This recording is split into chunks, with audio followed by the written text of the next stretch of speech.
Ilia Topuria versus Max Holloway is official for UFC 308, and today we're going to be talking about that fight and the other fights that have been announced for the card. So stick around to hear my thoughts on UFC 308. I'm Wyatt, and this is Fight Society. So as I mentioned in the intro, Ilia Topuria versus Max Holloway is official for UFC 308. Now, first off, the UFC 308 main event was originally planned to be Islam Makhachev against Arman Tsarukyan.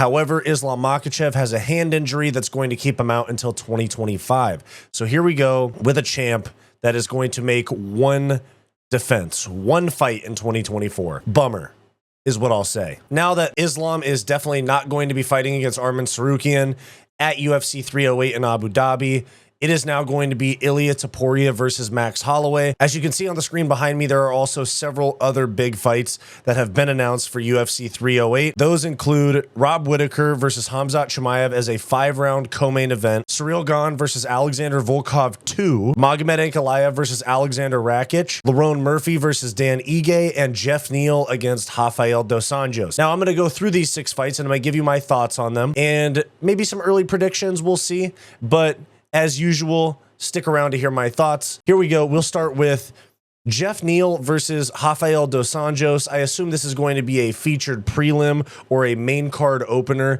For this, I could see them making Lerone Murphy versus Dan Ige the ESPN featured prelim. You have Geoff Neal, who's coming off of 2 straight losses to Shavkat Rakhmonov and Ian Gary. His most recent win was Vicente Luque in August of 2022, so he hasn't won a fight in a couple of years. And then you have RDA, who also has not won a fight in about a year and a half, 2 years. He has 2 straight losses to Mateusz Gamrot and Vicente Luque.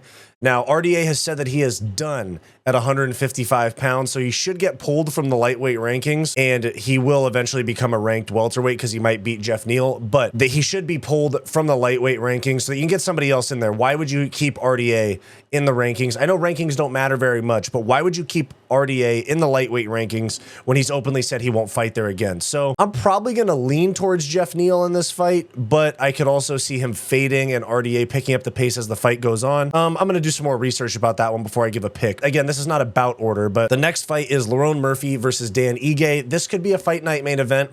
I'm pumped that it's on a pay-per-view main card. As I've said time and time again, in this era of $80 pay-per-views, when people have, how do I say this, diplomatically, people have access to the cards without buying them, is what I'll say. So in this era where people don't want to spend money on fights because there are free options, and then also in this era of ESPN making the pay-per-views $80, they are doing weak Apex fight nights, pretty good fight nights that have fans there, and then stacked pay-per-views because they want to get these pay-per-view sales, so they're stacking the pay-per-view main cards. Now, Lerone Murphy versus Dan Ige. I guess Dan Ige was supposed to be getting a fight at the Sphere, He said that, took the fight against Diego Lopez same day, and Dana White said he'd do whatever he wants for him. Turns out Dan Ige's request for the Sphere was denied, but Diego Lopez's was granted. I'm sure they gave Dan Ige a bag to be on this card, though. But this will be a really good test. Lerone Murphy is coming off of a win over Edson Barbosa, where he looked really good. I think that if Lerone Murphy gets a win here, he gets a top 10 guy. If Dan Ige gets a win here, he gets a top 10 guy. And really good fight, technical fight. I'm really excited to see that. So we move on from there to Magomed Ankalaev not getting a title shot against Alex Pereira. There is something to investigate here, in my opinion, because Magomed Ankalaev is booked against Aleksandar Rakic, who's coming off of a loss to Yuri at UFC 300, and they're going to fight on the main card of a pay-per-view. Magomed Ankalaev is everyone's consensus #1 contender to Alex Pereira at 205 pounds, but I guess the UFC didn't think so. Does this make you think that we're getting heavyweight Pereira? I think this is what's going to happen. I think they're going to do Jones and Stipe main event at UFC 309, and then they're going to do Pereira Aspinall as the co-main event. Imagine that. They're going to make it happen. Why would Magomed Ankalaev not be fighting for the belt right now? Now, in my opinion, he doesn't deserve it all that much. His most impressive win is Johnny Walker. He's 1-1-1 in his he's 1-0-1-1 in his last 3. He has 1 win in his last 3 fights. He had a draw to Blachowicz. Then he got a no contest, which should have been a disqualification loss to Johnny Walker in Abu Dhabi. And then at the Apex very first fight night of this year, he KO'd Johnny Walker in the first or second round, I believe. Magomed Ankalaev is not somebody that's like, wow, he's beaten all the contenders. He's beaten some. It's just that he hasn't lost in a very long time. And that's why people say he's the consensus #1. So either the UFC has somebody else that they're going to make Pereira fight, or Pereira's going up to heavyweight. Jamal's not going to get a rematch with Pereira. We're not going to see Yuri and Pereira again. So something to find out. There's something going on with Alex Pereira that we are probably not ready for. I think it's going to be him versus Aspinall as the co-main event on UFC 309. Madison Square Garden. Now, we move up the card from there. Ciryl Gane versus Alexander Volkov. This is a rematch. Ciryl Gane beat Volkov by decision when they fought, but Alexander Volkov has taken his career in a different direction. He's added a lot of muscle mass.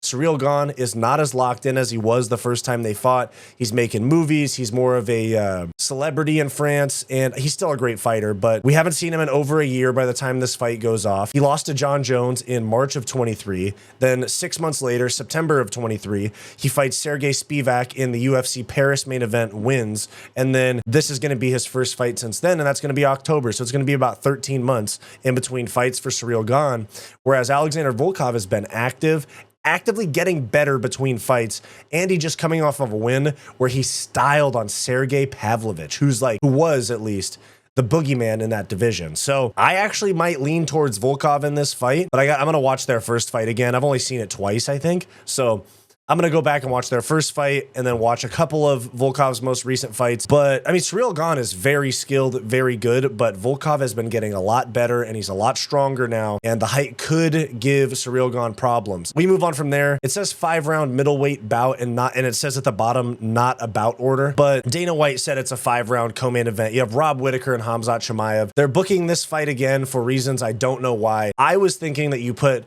Khamzat against a Brendan Allen or a Fluffy Hernandez, somebody where you can put him like main card opener of a pay-per-view or feature fight of a pay-per-view, and it's not going to really like fully affect the card if he pulls out. Now that this is the co-main event, this might actually give the card a bit of a hit if Khamzat pulls out yet again. And again, this is going to be like 4 fights in 5 years for Khamzat, 4.5 years, something like that. Let me take a look. So by the time this fight goes off, Khamzat will have 2 fights in 2 years, essentially.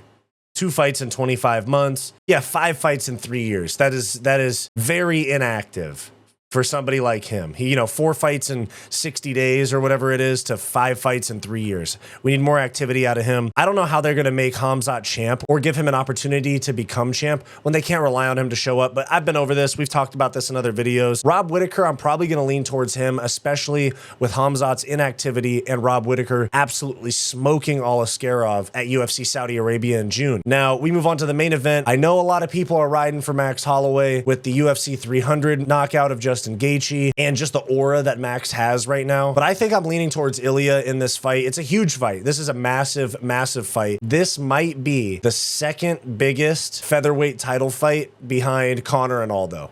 This might be the second biggest UFC featherweight title fight in history as far as hype goes.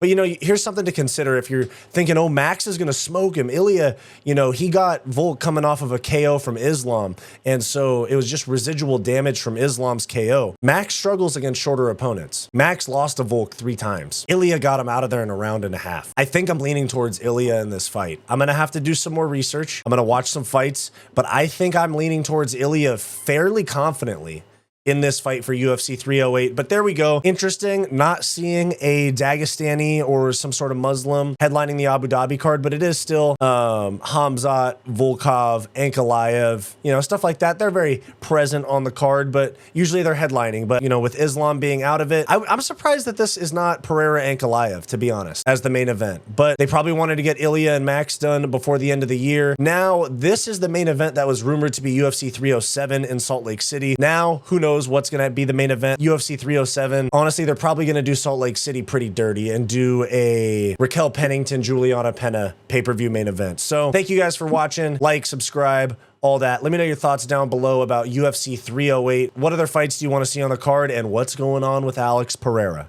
Let me know down below. Hey guys, thank you for watching this video. Make sure to like, subscribe, all that YouTube stuff. It really helps me out a lot. If you're interested in supporting the channel further, then become a channel member today for access to members-only live streams, vlogs, and some other members' perks. So click the link in the description down below or the join button on our channel homepage to become a member today. If you're interested in some non-MMA content from me, go check out my personal channel, Wyatt's World, and go check out my weekly comedy podcast, What's Up Bro, with Wyatt and Bo. Both of those are linked in the description down below. Go watch this suggested video, and we'll see you next time.